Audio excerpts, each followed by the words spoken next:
les quiero presentar a nuestra tenista. Ella nació en Ciudad Juárez.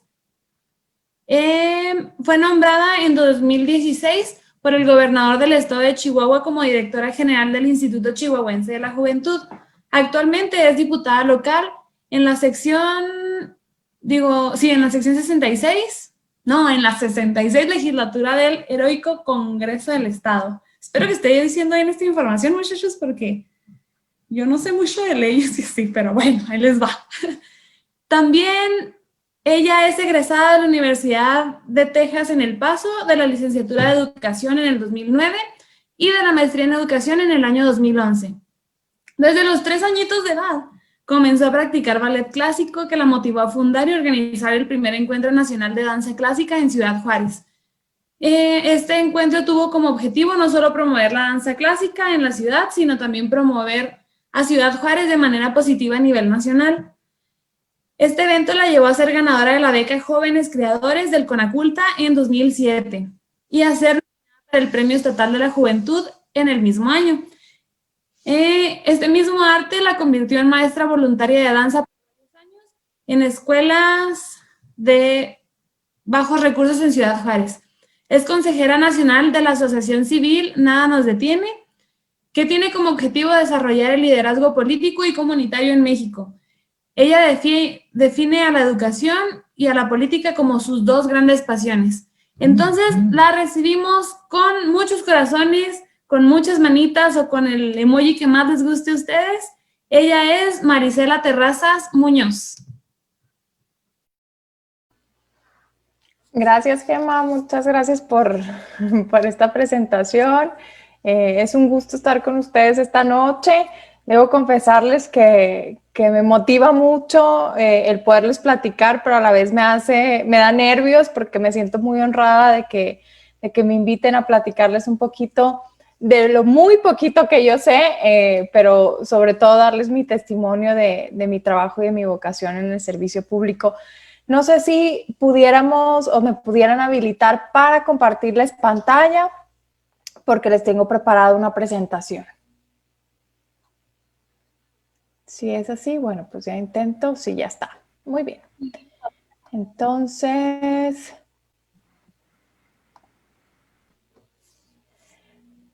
vamos a comenzar, pues, el día de hoy. Esta tarde me invitaron para platicarles un poco del tema de la doctrina social de la Iglesia, pero obviamente enfocado a la acción, a lo que realizamos nosotros desde el Congreso y obviamente pues desde la vida, desde el testimonio de la vida en familia. Creo que es algo también muy significativo y que seguramente los inspirará para las tareas que próximamente tendrán.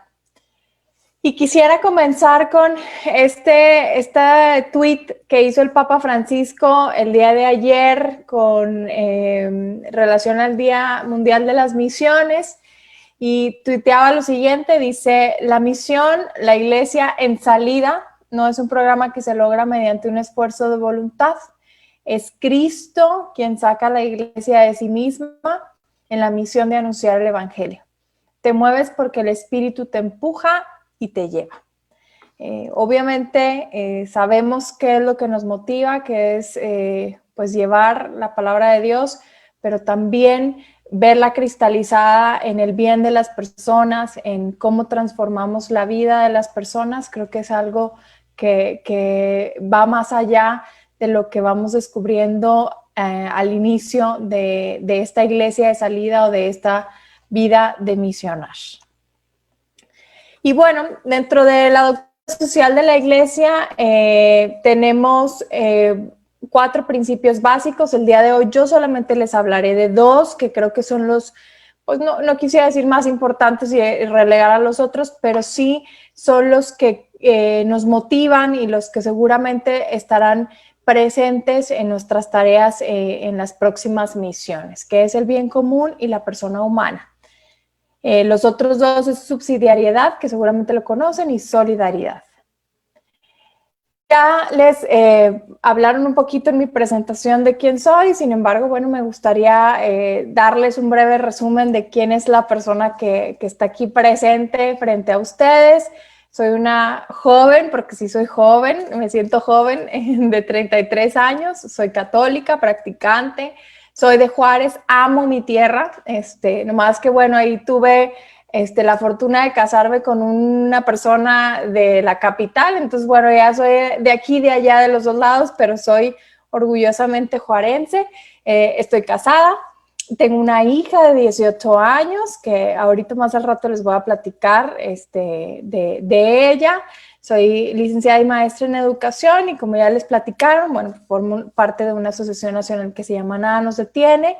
Y bueno, uno de mis inicios dentro de la vocación del servicio, de la vocación de educación, fue a raíz de que tomé clases de ballet y después me convertí en maestra del mismo arte. Hoy, en mi vida actual, y digo, llevo ya varios años, tengo 16 años militando en un partido político, amo el servicio público y bueno, creo que esa es mi vocación y es la manera en la que estoy poniendo al servicio de Dios mis talentos y mi trabajo. Vamos a empezar un poquito a hablar sobre el tema de la doctrina social de la Iglesia. Vamos a definirla de una manera muy general y después vamos a ir poniendo ejemplos a lo largo de esta presentación. Bueno, la doctrina la vemos, la estudiamos, la vivimos, pero no es una doctrina que esté cerrada o que comprenda solamente lo que dice detrás de esas letras, ¿verdad? La doctrina social consigue comprender, analizar e interpretar mejor al hombre y las relaciones de la convivencia humana, cómo nos relacionamos hoy en día y cómo buscamos que cada persona esté bien y esté en paz y tenga pues una vida digna.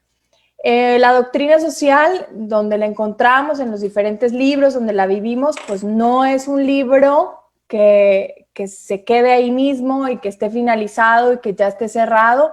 Al contrario, pues obviamente se fundamenta en el Evangelio. Cada vez descubrimos más cosas sobre la doctrina, de cómo la podemos vivir y fundamentar. Y sobre todo, esto es algo bien, bien importante que quiero recalcarles.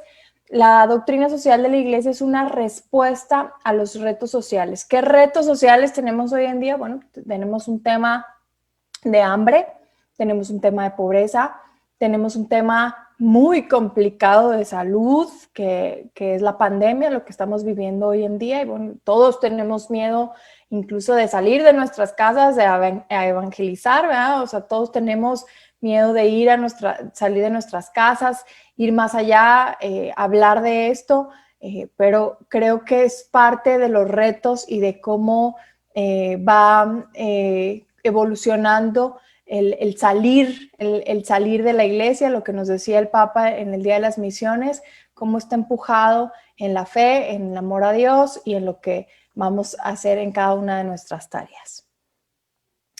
Ya les comentaba al principio de la presentación que son 4 los pilares básicos de la doctrina: la persona humana, el bien común, la solidaridad y la subsidiariedad. Hoy vamos a hablar únicamente de los 2 primeros y vamos a empezar por el tema de la persona humana, y me gusta mucho comenzar con esta cita bíblica que dice: dijo Dios, hagamos al hombre a nuestra imagen y semejanza, que dominen los peces del mar, las aves del cielo, los ganados y los reptiles de la tierra. Y creó Dios al hombre a su imagen de Dios. Lo creó varón y mujer los creó. Palabra de Dios. Bueno, ¿qué es la persona humana? Miren, dentro de las leyes también, en la Constitución mexicana, se nos dota de todos los derechos y de todas las facultades que tenemos como seres humanos, pero también dentro de nuestra sociedad, en el convivir con las personas, pues está esa dignidad que cada persona y obviamente nosotros como defensores de la vida consideramos que es desde la concepción y bueno, la Constitución de Chihuahua es de las únicas en el país que tiene como objetivo y que lo señala de esa manera el tema de defender la vida y de otorgarle todos los derechos desde la concepción.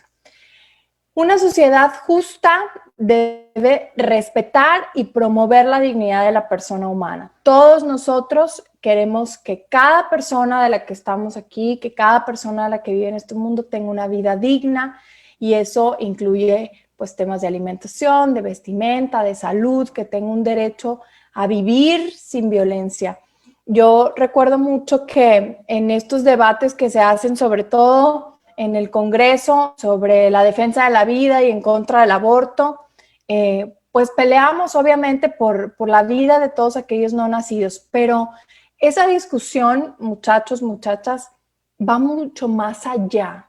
Nosotros defendemos la vida, sí, defendemos la vida desde la concepción, sí, pero la defendemos en toda su trayectoria, en todo su camino. ¿Qué quiere decir esto? Que defendemos también que las mujeres deban de vivir una vida libre de violencia, que los niños dejen de sufrir hambre o maltrato, el tema del abuso infantil, el tema de la pornografía. Es decir, la defensa de la vida es un tema mucho más complejo y va mucho más allá que el tema de si eres pro aborto o no pro aborto. Debemos de entender eso y debemos luchar porque en eso creemos en la dignidad de la persona, entonces debemos defender todo su caminar desde la concepción, obviamente, hasta la muerte natural, pero en ese caminar hay muchas piedritas, digámoslo así, o muchos claroscuros en donde no se respeta esa dignidad, y es ahí donde también nuestras causas y nuestras luchas tienen que estar muy, muy enfocadas. El orden social, dice aquí, debe subordinarse a las personas con las necesidades humanas para una vida digna. ¿Qué quiere decir? Pues que todo lo que hacemos debe de estar centrado en la persona. En mi caso, pues todas las leyes, todo lo que a mí me toca hacer, todo mi servicio, debe de estar encaminado a las personas, a las necesidades de las personas, a cómo ellas pueden desarrollarse de una manera digna. Obviamente en ese caminar pues hay varios valores por los que peleamos en el tema de la persona humana, pues la libertad, es la justicia, y buscamos que esos valores es el amor, que una persona su dignidad tenga una vida justa, tenga una vida libre y tenga una vida con amor. El ser humano es libre, pero su libertad tiene una finalidad: hacer con inteligencia y voluntad aquello que es bueno de verdad. Entonces, todos tenemos esa libertad de elegir y ese libre albedrío, pero también tenemos la voluntad de hacer aquello que realmente sea bueno y que nos permita compartir con los demás. La persona, en mi caso, que yo trabajo mucho en el ámbito político, es el centro de toda acción política, social y económica. El Estado y el mercado, como lo decía anteriormente, deben subordinarse a la persona como eje. Yo les preguntaría, y lo dejo mucho a la reflexión, ¿qué pasa en nuestro país hoy en día con todo el tema de las políticas públicas? Porque es muy confuso ver a un gobierno que da despensas, que da apoyos en efectivo, que tiene pues un cúmulo de apoyos, que así funciona. ¿Es eso una política humanista centrada en la persona? ¿Realmente buscamos el desarrollo de la persona? Yo les puedo poner un ejemplo. Hace unos meses me tocaba debatir sobre el programa de Jóvenes Construyendo el Futuro.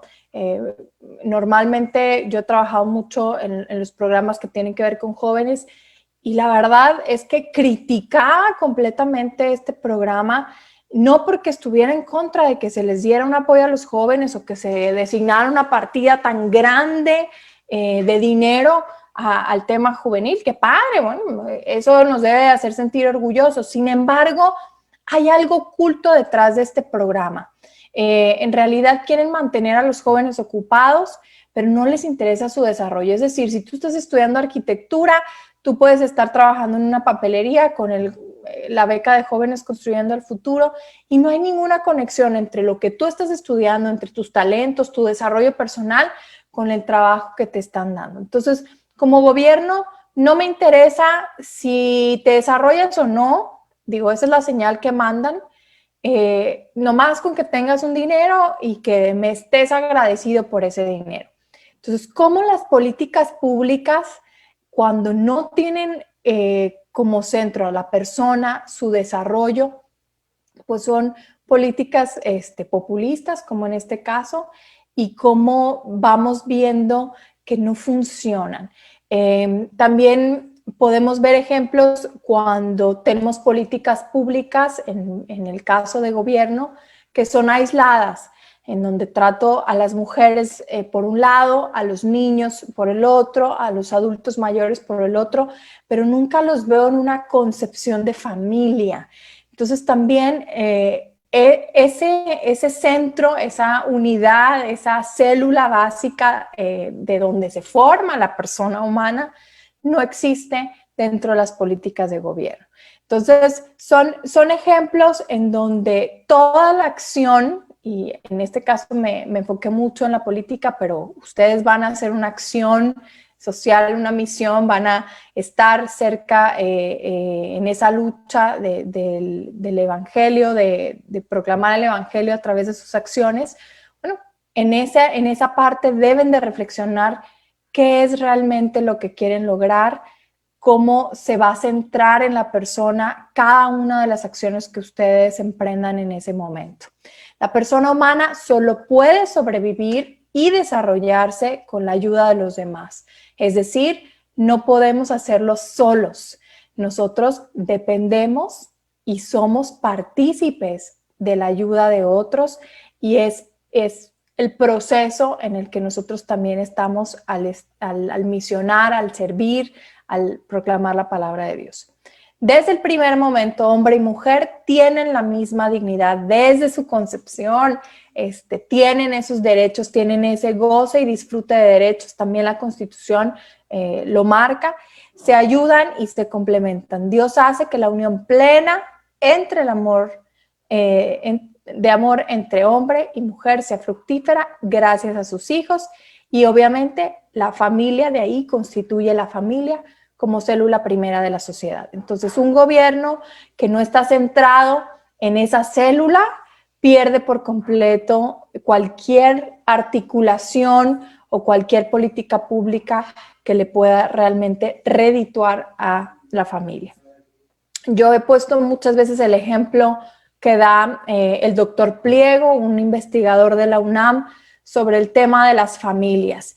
Nosotros, quienes creemos en la familia creada de papá y mamá, no quiere decir que rechacemos o discriminemos todo lo demás o aquellas asociaciones que existen. Sin embargo, nosotros creemos, y está basado justo en el estudio del doctor Pliego, que los mejores resultados, las mejores personas se forman en una familia hecha entre papá y mamá.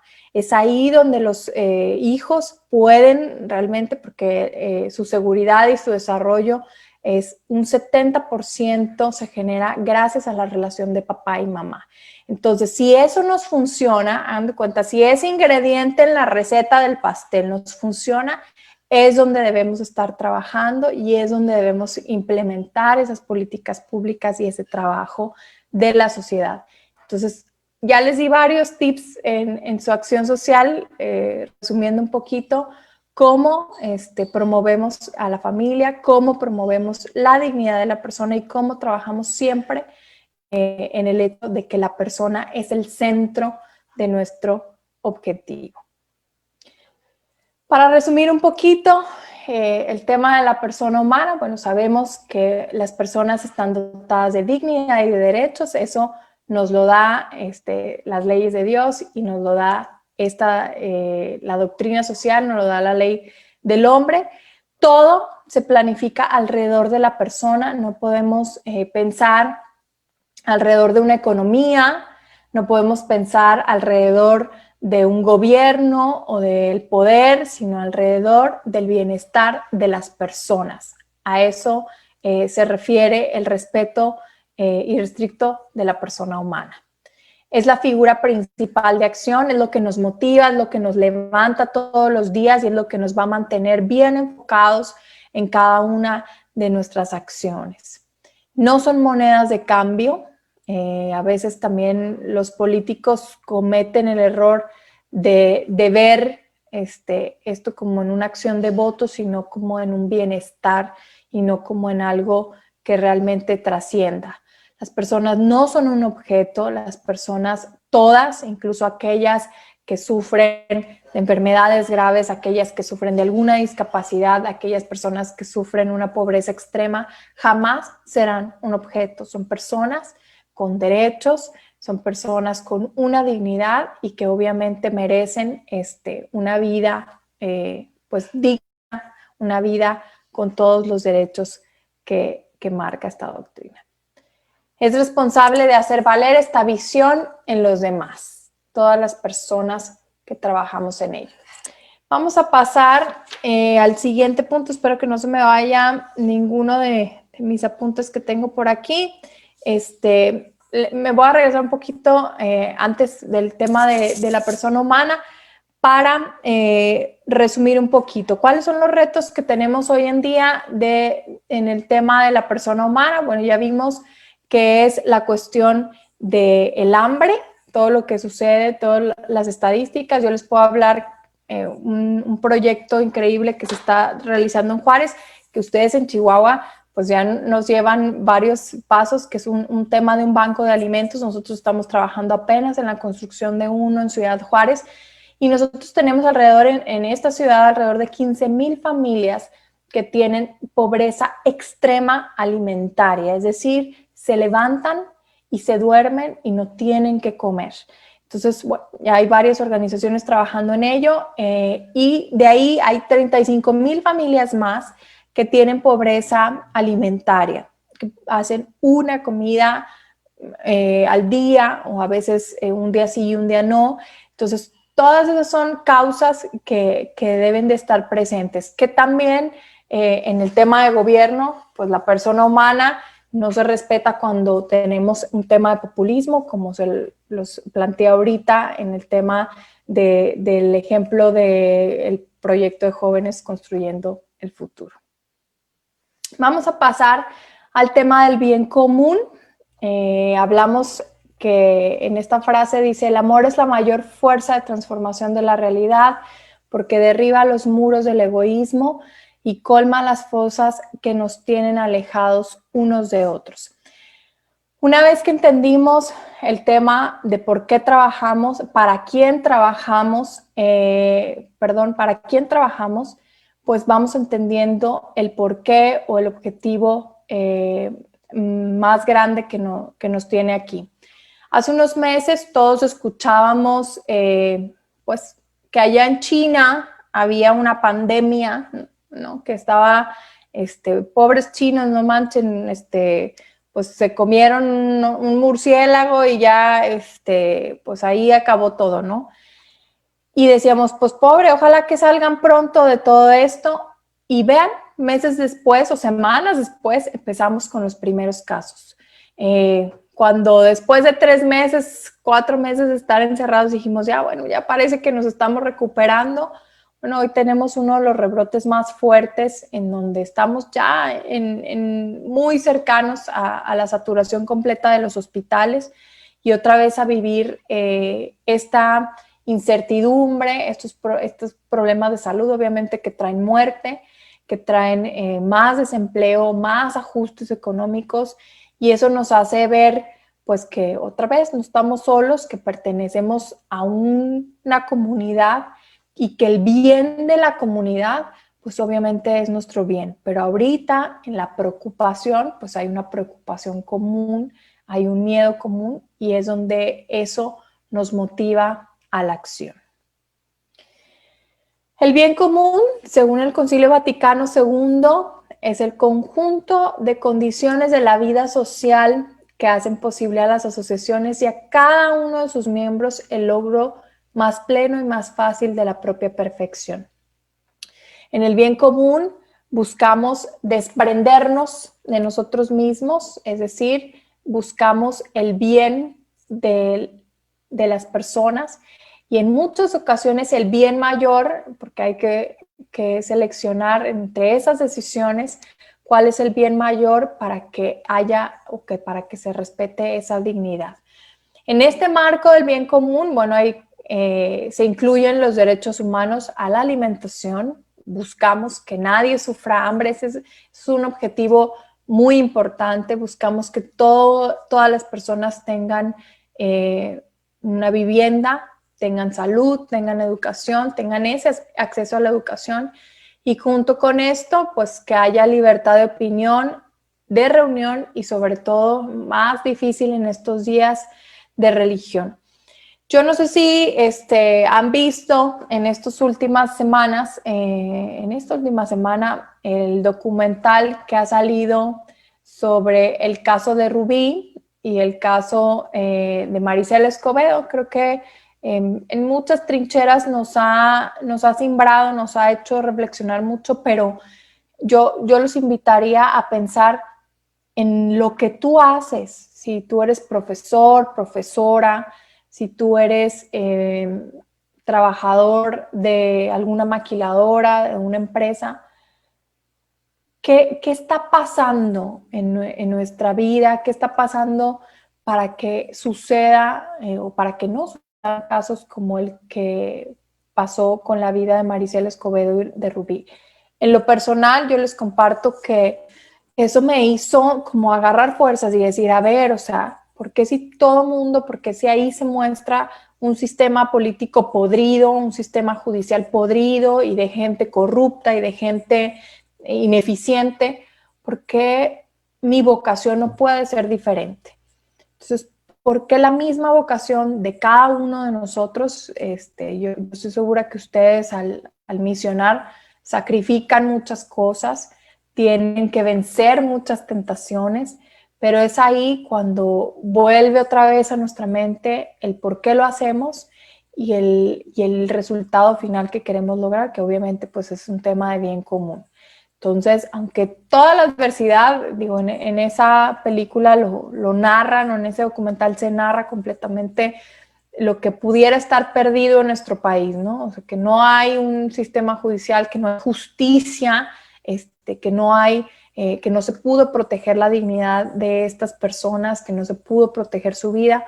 ¿Cómo nosotros logramos salir de ahí y generar esa empatía y esa acción que es necesaria? Esa iglesia que sale, esa iglesia que proclama ese testimonio de lo que vivimos dentro de la iglesia, pero lo podemos trabajar por medio de la vocación.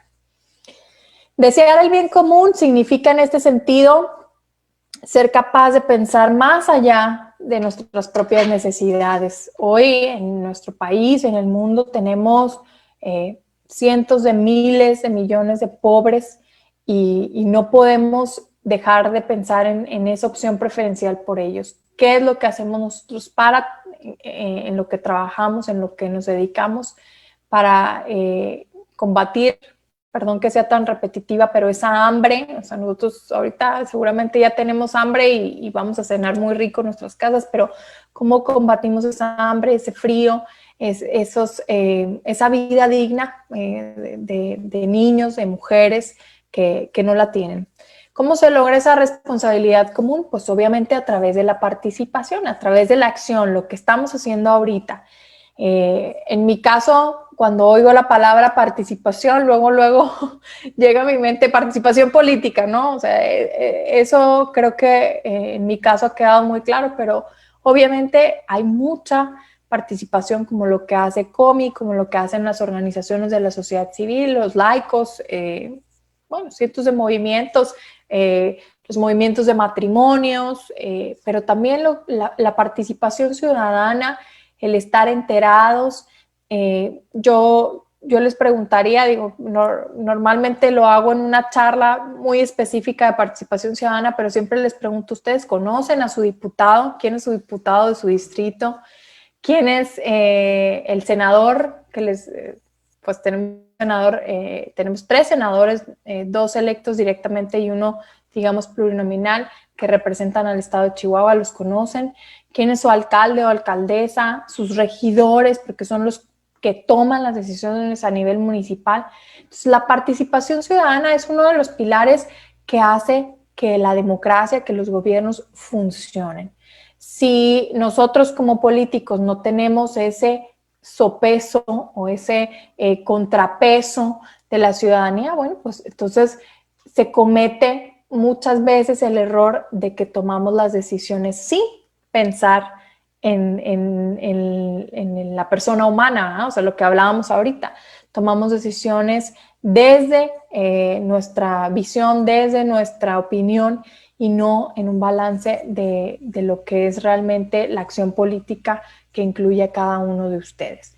Para hacer valer lo que se conoce como justicia de la participación, pues hay que garantizar que todos los ciudadanos tengan esa posibilidad de acercarse a ella. Es decir, que todos, otra vez, luchemos porque tengan esos derechos, porque tengan todo lo que, esa dignidad, todo lo que marca tanto las leyes del hombre como esta doctrina. Pero pues obviamente hay muchas personas que ese caminito les es mucho más difícil, esa justicia de participación o esa participación les es muy difícil. ¿Por qué? Porque tienen muchas necesidades. Yo me acuerdo mucho que el hablar, por ejemplo, mucho de la corrupción y la corrupción, sí, claro, obviamente nadie en este mundo o nadie en este país quiere que haya más corrupción, pero hay familias o hay personas que no pueden pensar en eso porque bueno, tienen otras necesidades. Entonces, ¿cómo allanamos ese camino o cómo invitamos ese camino de la participación? A través de la información y a través de la educación. Esos son valores bien importantes para una correcta participación. Entonces, nos volvemos todos en este misionar, nos volvemos en educadores. ¿Cómo enseñamos a la gente a que reflexione, a que se dé cuenta, a cómo les damos esas herramientas a los ciudadanos para que participen, para que opinen y para que digan cómo sería la forma correcta de gobernarlos y obviamente cómo sería la forma correcta en la que podrían vivir de una manera digna?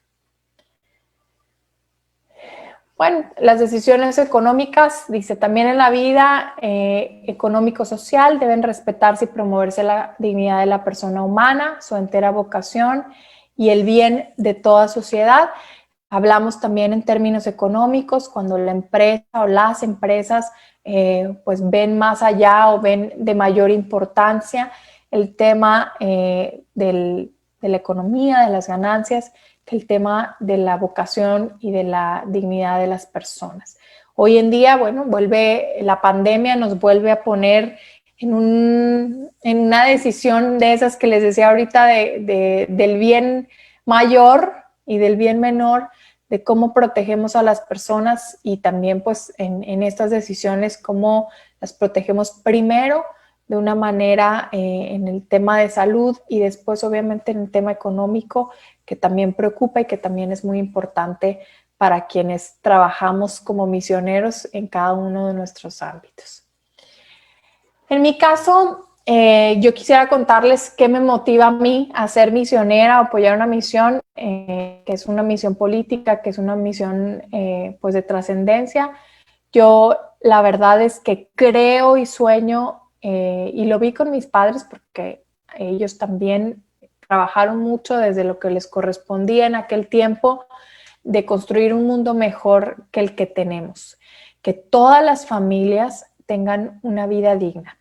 Y hace ratito les iba a contar, o les comenté que les iba a contar sobre cómo damos testimonio a través de nuestras misiones y a través de nuestra vida. Yo quisiera compartirles que dentro de mi labor como legisladora me tocó crear la primera ley de adopciones para el estado de Chihuahua hace unos meses. Esta fue ya publicada el año pasado, a finales del año pasado. Fue un proceso muy porque consultamos a muchas organizaciones de padres que han adoptado y nos platicaban, bueno, pues cómo no había sido respetada su dignidad como personas, cómo habían batallado en todo ese proceso, cómo ellos obviamente tenían un deseo o tienen un deseo de tener un hijo, pero también cómo tú como legislador, como creador de leyes, pues tienes que ponderar ahí el derecho sobre todo de los niños, de las niñas, de los jóvenes a tener una familia. A raíz de eso, mi esposo y yo decidimos adoptar a una joven que pues al día de hoy ya cumplió 18 años, la adoptamos cuando ella tenía 17 y la verdad es que me gusta contarlo no en un tema de decir, ay, ya denle una estrellita a Marisela, sino en un tema de cómo damos testimonio, cómo desde tu casa, desde tu vida, puedes dar testimonio de ese respeto a la dignidad de las personas, de ese bien común y sobre todo de cómo construimos un mundo mejor. Yo les puedo decir que si Dios me permite, me gustaría que en los años que mi hija esté con nosotros, pues tenga una vida digna, que pueda saber cómo es una vida digna en una familia y que creo que hay muchos casos, digo, porque ya te vas metiendo en el tema y vas descubriendo otros casos, quisiera adoptar a todo el mundo, vas descubriendo la importancia de dar testimonio en tu círculo cercano y luego ir más allá en tu comunidad.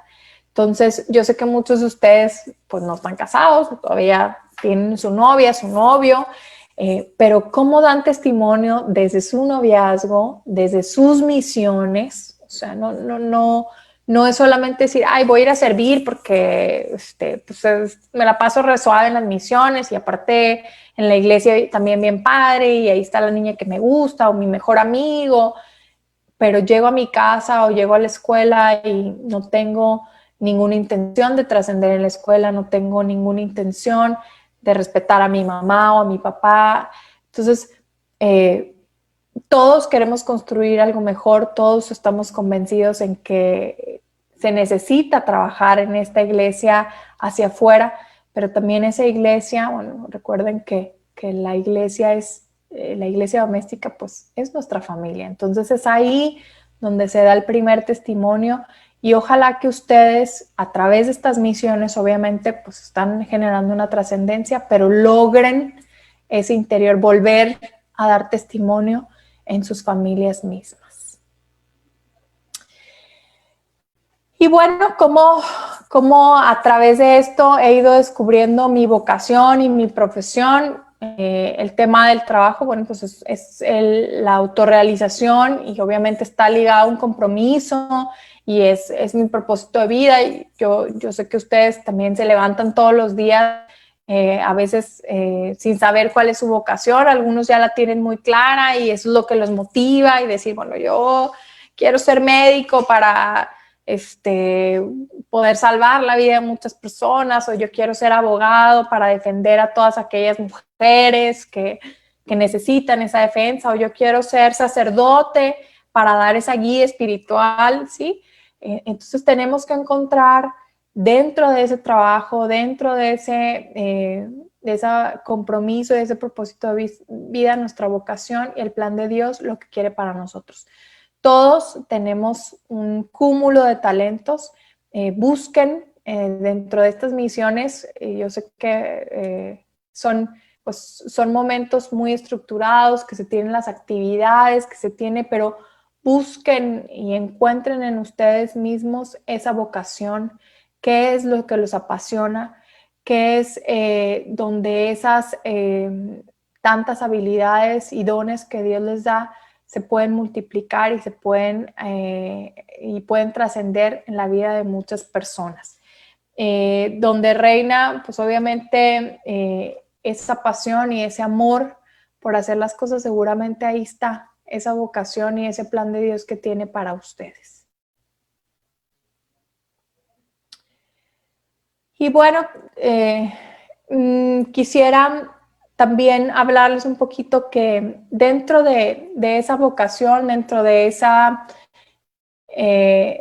ese trabajar o ese plan de Dios, va a haber pues muchas tentaciones y esas las vivimos todos los días, muchachos. Ese caminar es complicado, muchas veces, y lo escucho mucho ahora que pues estoy más cerca de jóvenes de su edad, 18, 19, 20.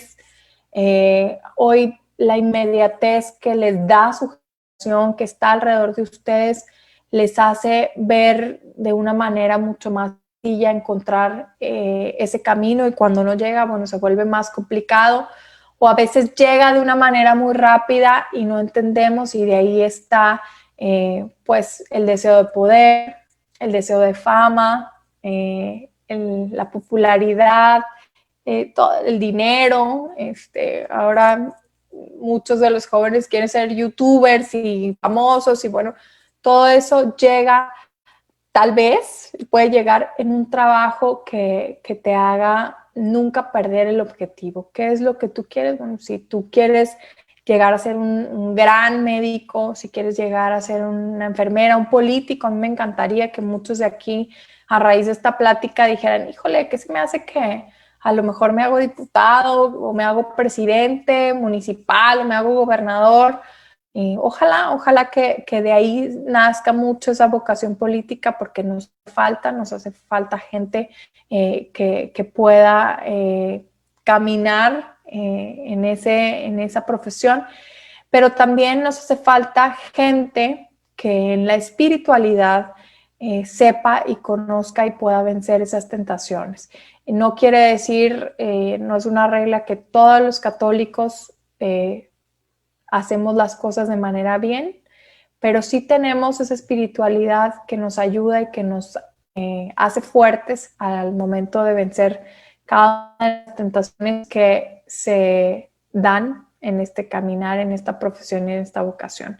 A lo mejor alguno de ustedes va a ser un empresario muy poderoso y va a tener cientos de euros y va a generar muchísimos millones de pesos, pero que eso nunca sea el objetivo final, sino el poder darle una vida digna a las familias que tienen empleadas, el poder generar una trascendencia en el mundo y obviamente que dé testimonio en su misma familia. Eso yo creo que es el modelo y es lo que nos debe de centrar en este misionario, en esta vocación de vida.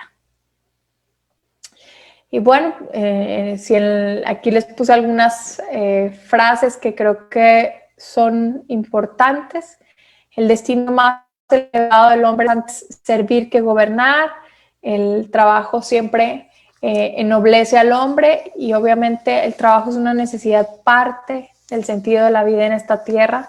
Es un camino de maduración y de desarrollo humano y de realización personal. En este caminar, créanme, yo apenas tengo 33, pero en este caminar de mi vocación, que no ha sido nada fácil, que ha sido un tema de muchos fracasos y de muchos momentos muy difíciles, también ha habido un tema de maduración, y también me ha llenado muchas satisfacciones el poder estar aquí y el poder seguir trabajando desde donde me toca en el ámbito de evangelizar y de misionar. Y pues algo que nos mueve también en este caminar por las misiones, pues obviamente es practicar la caridad. Les hablaba que dentro de los valores de esa dignidad de la persona humana, pues estaba el tema de la justicia, estaba el tema de la libertad, pero hay uno muy importante, que es el tema del amor. Siempre se nos habla de que Dios es amor, pero no logramos traducirlo en cómo en el servicio estamos dando ese amor, cómo en nuestra entrega estamos dando ese amor, y cómo cuando se hace de manera en donde se pone esa vocación, en donde se ponen esos talentos, bueno, se multiplica y se genera pues esa caridad. No hay nada, muchachos, no hay nada más que tenga más fuerza que el amor. El que ama es capaz de construir grandes obras y recorrer largas distancias. Nadie puede ser cristiano solo para beneficiarse a sí mismos.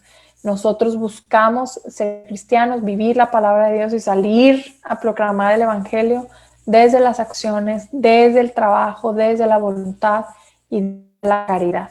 Y eso pues se hace con valentía, eso se hace con generosidad y se hace con un amor desmedido, como se hace sin miedo a decir, híjole, vamos a ir de misiones y a lo mejor nos vamos a infectar, o sea, la caridad ve mucho más allá y se hace y se plasma en los hechos y en las convicciones que nos hacen personas de fe.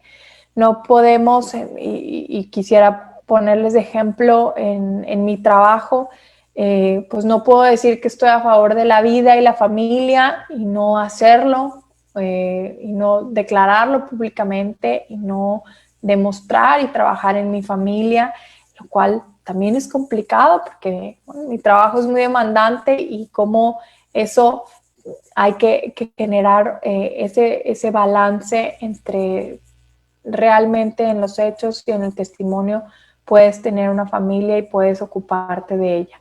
Nuestros dones y nuestros talentos jamás se pueden ocultar, al contrario, deben multiplicarse y deben de darse, muchachos, siempre al servicio de los demás. Créanme, y aquí hay muchos más testimonios, seguramente Isia les contará otros más, pero cuando uno realmente se da hacia los demás, esos talentos y esos dones se multiplican y obviamente las bendiciones también. Y bueno, para finalizar, la frase esta que me encanta de San Agustín: solo el que arde por sí mismo puede provocar el fuego en los demás. Vayan a misionar, vayan en esta vocación, vayan, encuentren esa vocación, pero háganlo con esa fuerza, con esa energía que contagia y que pueda transformar la vida de las personas. Trabajen en encontrar y en multiplicar esos dones y esas habilidades y esos talentos que Dios les ha dado y busquen entre que ese trabajo que les gusta o ese estudio que les gusta tenga una trascendencia en la vida de los demás. Y una vez que lo encuentren, una vez que encuentren esa vocación, prepárense, estudien y busquen que esa vocación se multiplique y se pueda dar en una vida digna para los demás. Y esto sería un poquito de la charla. Dejaría obviamente abierto para preguntas y respuestas. Si tienen algo que comentar, me encantaría que pudieran dejarlo obviamente en la transmisión y que pudiéramos trabajarlo. Estos son mis datos de mis redes sociales, mi correo electrónico. Y bueno, estoy en el piso 12 del Congreso del Estado en la ciudad de Chihuahua y también tengo una oficina de enlace en Ciudad Juárez.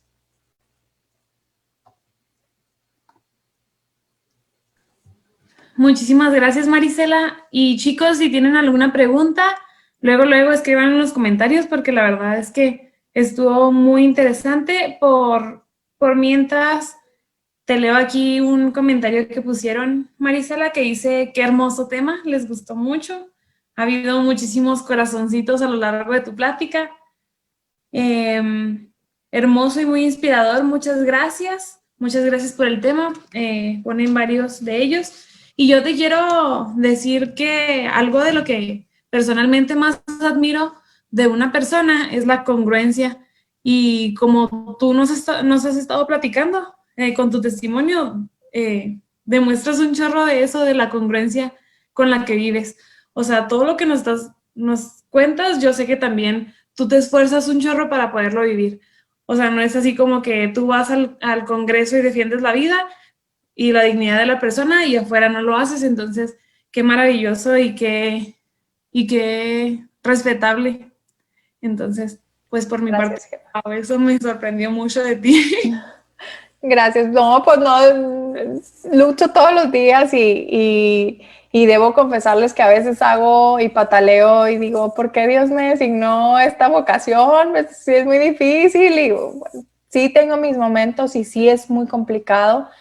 Y obviamente pues a más responsabilidades hay más tentaciones y más, pues más momentos difíciles, pero también hay más recompensa y mucho más bendiciones en este caminar. Entonces, si ustedes muchachos en este caminar por las misiones ven que, híjole, se está complicando, me está dando frío en la noche, ya no aguanto, o nos suceden muchas cosas, tengan por seguro que a esa responsabilidad y ese caminar siempre va a haber una respuesta de esa trascendencia del servicio. Sí, oye, y también te tenemos otra pregunta por acá. Me dicen que si, ¿cómo mantienes tu testimonio cristiano en un ambiente como el de la política, en donde se ha desvirtuado tanto, pues, estos valores cristianos? ¿Cómo le haces tú? Primero intento también prepararme, siempre busco alguna guía espiritual, algún sacerdote, algún grupo que me esté ayudando en ese sentido.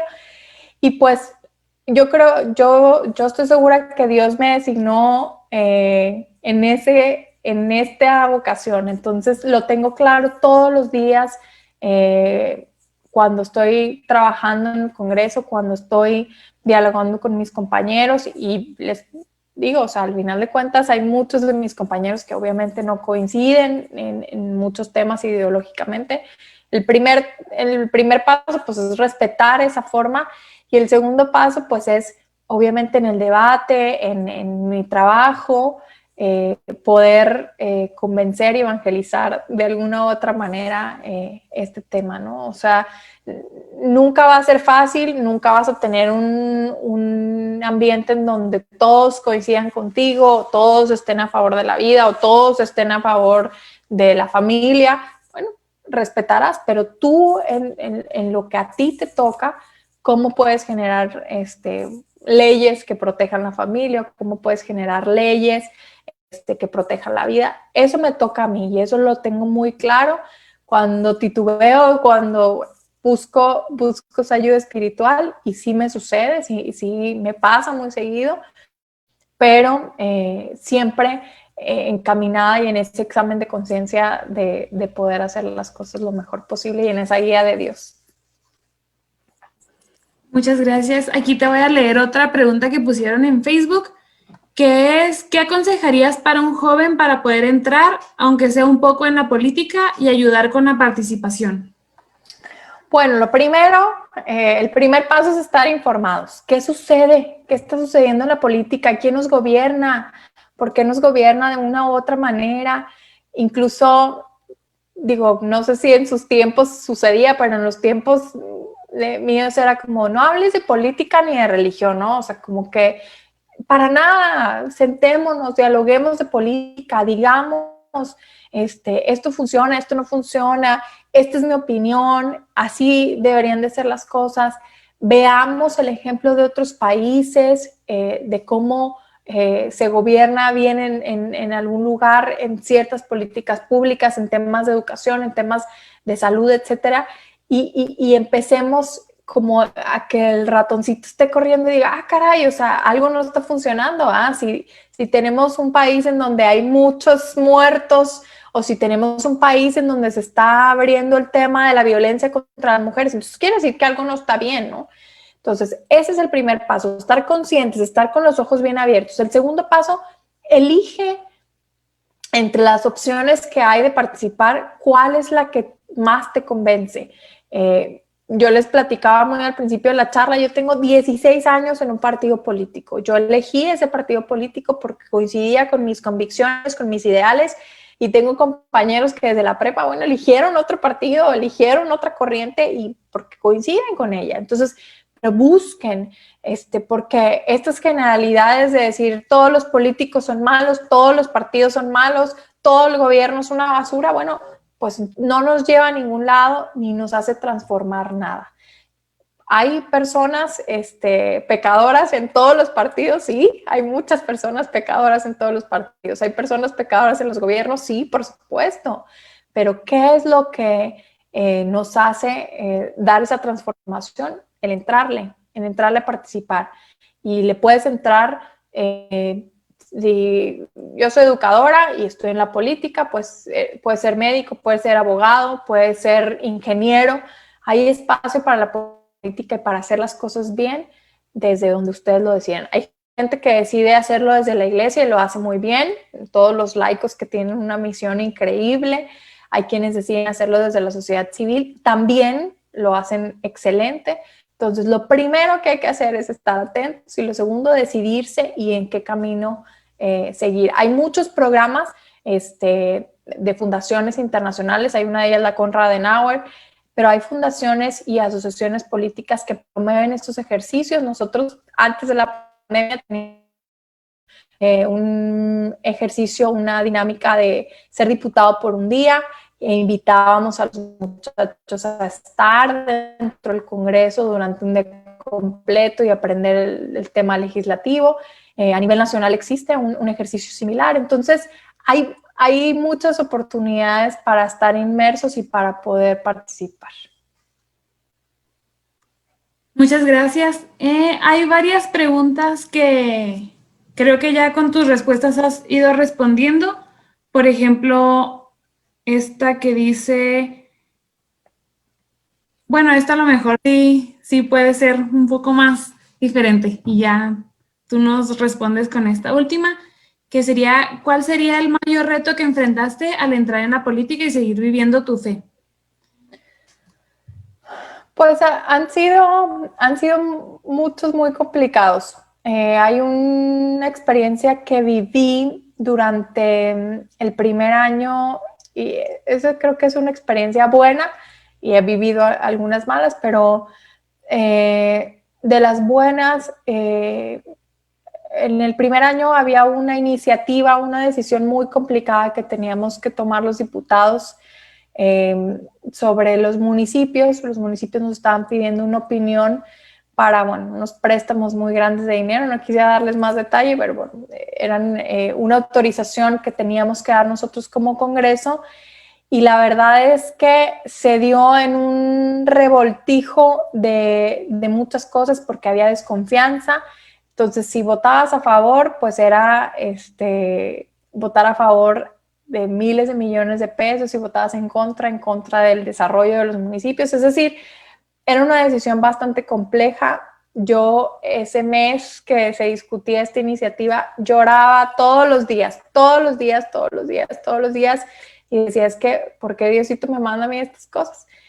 Justo, como yo les decía, yo vivo en Juárez. Cuando me tocó ir los martes que voy al Congreso, muy tempranito en la mañana, me fui toda la carretera orando y pidiéndole a Dios que me ayudara a tomar la mejor decisión porque era muy dura y sin poder contener el llanto. Y esa oración, la verdad es que llegué al Congreso y no había las condiciones para la votación. La votación fue suspendida y fue cancelada porque ya nunca volvimos a tocar ese tema. Obviamente cuando tú se lo dices a tus compañeros dicen, no, es que unos que otros, o sea, nadie lo asociaba con un tema de la oración. Yo sí creo que fue ese rogar a Dios de que no se llevara a cabo esa votación, que era una decisión bastante compleja que teníamos que llevar a cabo. Entonces, sí el tema de la fe es como el mayor soporte. Implica muchas críticas porque piensan que cuando tú tienes una vida espiritual está sesgada tu decisión, o que porque eres católica entonces defiendes la vida, pero obviamente defiendo la vida y soy católica y se relacionan y cada una tiene una defensa por sí misma. Creo y defiendo mi religión y creo que así como defiendo y respeto la ideología de otras personas, nosotros también en esa libertad de la dignidad de la persona humana que hablábamos ahorita, en esa libertad está nuestra libertad de opinión y está nuestra libertad de religión, ¿no? Entonces, sí se critica, sí, obviamente, y te van a criticar y van a decir que todo lo que haces entonces está sesgado y que tiene pues ahí un tinte diferente, pero esa espiritualidad es realmente la que nos guía y, como les decía en la conferencia, la que nos ayuda o nos limita un poquito en el tema de las tentaciones que tenemos que pasar en esta vocación y en esta misión. Muy bien, muchas gracias. También, bueno, te voy a leer este comentario que dice, wow, que cuando le pides a Dios las cosas con todo el corazón, nos escucha. Y ya, chicos, más al rato vamos a pedirle a Marisela estos libros o páginas en donde podamos informarnos de forma más correcta para que ella nos la pase y nosotros se las hacemos llegar a ustedes. Y por lo pronto, te queremos dar muchísimas gracias, Marisela, por compartirnos esta plática, por respondernos y sobre todo por darnos ese testimonio de vida tan increíble y tan bonito. Muchísimas gracias por defender la vida en el Congreso y pues sí, que Dios te bendiga mucho siempre. Muchas gracias. Gracias Isia, gracias Gemma, gracias a Comi, a todos por invitarme. Les pido y siempre les agradezco sus oraciones por todos aquellos que damos la batalla desde el servicio público y obviamente invitadísimos siempre a participar y a trabajar de la mano con nosotros. Gracias. Muchas gracias.